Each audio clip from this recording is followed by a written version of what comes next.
জোন যেন মুখনি থাকে চুনো যদি কপালৰে এটি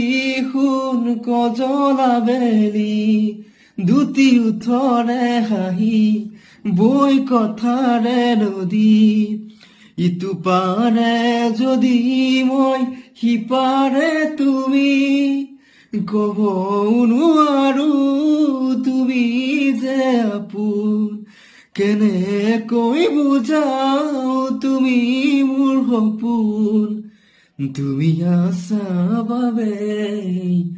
আছো যে মই